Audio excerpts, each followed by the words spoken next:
कहानी शुरू होती है रामनाथ से। सड़क के किनारे मंदिर के बाहर एक बूढ़ा आदमी फटे पुराने कपड़ों में बैठा रहता था। लोग आते जाते कुछ सिक्के उसके कटोरे में डाल देते और कुछ लोग बिना वजह उस पर हंसते भी। काम क्यों नहीं करता बूढ़े, मुफ्त की रोटियां खा रहा है।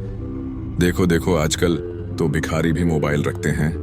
रामनाथ बस मुस्कुरा देता, ना पलट कर कुछ कहता ना गुस्सा दिखाता, बस अपनी चुप्पी में सब झेलता रहता।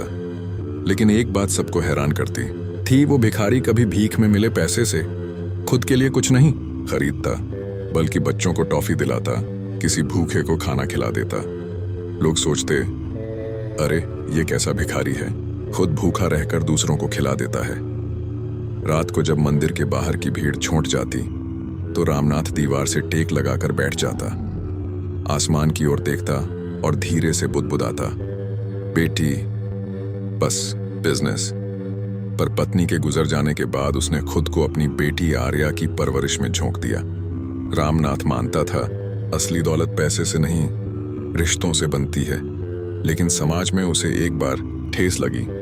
उसके अपने रिश्तेदार, बिजनेस पार्टनर्स सब सिर्फ पैसे की वजह से उसके करीब थे। जैसे ही उसने कुछ कारोबार बेचा और सारा वक्त बेटी को देने लगा, लोग धीरे धीरे उससे दूर होने लगे। उसे एहसास हुआ, पैसा है तो लोग तुम्हारे अपने हैं, पैसा नहीं तो तुम अकेले हो। यही सोचकर उसने एक आदमी ने उसके कटोरे में सिक्का डालते हुए कहा, ले बूढ़े, मेरी दान पुण्य से तेरी आत्मा बच जाएगी। रामनाथ ने सिर्फ इतना कहा, कभी किसी को इतना मत गिराओ कि वो तुम्हारे पैसों का एहसान माने। लेकिन उस वक्त कोई उसकी बात नहीं समझा। कभी छोटे बच्चे उसके पास आकर कहते, बाबा आप अमीर क्यों नहीं हैं? अमीर होते तो हमें आइसक्रीम दिलाते। रामनाथ हंसकर कहता, बेटा अमीरी पैसों से नहीं दिल से होती है। 2 साल बाद शहर की सबसे बड़ी खबर फैली। शहर के सबसे आलीशान होटल में आज शादी है। दुल्हन है आर्या और उसके पिता हैं मशहूर उद्योगपति रामनाथ अग्रवाल। लोग हक्के बक्के रह गए। रामनाथ अग्रवाल, अरे ये तो वही नाम है जो कभी बिजनेस में बहुत बड़ा था, लेकिन ये तो कहीं गुम हो गया था। शादी में शहर का हर बड़ा आदमी पहुंचा। हॉल हीरों की तरह चमक रहा था। सजावट देख लोग दंग थे।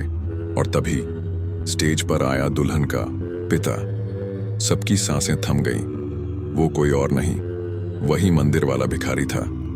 हॉल में कानाफूसी शुरू हो गई। ये तो भिखारी है, कैसे करोड़पति बन गया?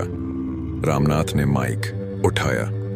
हाँ, आपने मुझे मंदिर के बाहर भीख मांगते देखा है, पर वो भीख मेरे लिए कभी रोटी के लिए नहीं थी, वो इंसानियत की पहचान थी। मैंने 2 साल भिखारी बनकर जिए। लोगों ने मुझे गालियां दी, ताने थे, पर मैंने सब चुपचाप सुना, क्योंकि मुझे दुनिया को दिखाना था कि अमीर वो नहीं होता जिसके पास पैसा है। अमीर वो होता है जिसके पास दिल है और हिम्मत है अपनों के लिए सब कुछ करने की। पूरा हॉल सन्नाटे में था। जिन्होंने उसे कभी लात मारकर भगाया था, वो आज शर्म से सिर झुका चुके थे। रामनाथ ने अपनी असिस्टेंट सिमरन को स्टेज पर बुलाया। लोग सोचते थे वो बस उसकी मददगार है। रामनाथ ने कहा, आज मैं एक और राज खोलना चाहता हूं। ये लड़की सिर्फ मेरी असिस्टेंट नहीं, बल्कि एक इंटरनेशनल कंपनी की सीईओ है। मैंने जब भिखारी बनकर जीना चुना था, तब मेरी बेटी और मेरा बिजनेस संभालने का भार इसने उठाया। आज अगर मेरी बेटी की शादी इतनी भव्य हो रही है, तो इसके भरोसे की वजह से।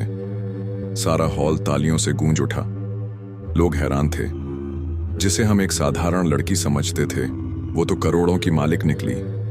रामनाथ ने आखिरी बार कहा, आज मैं दुनिया को यही सबक देना चाहता हूं, कभी किसी की हालत देखकर उसका मूल्य मत आंको।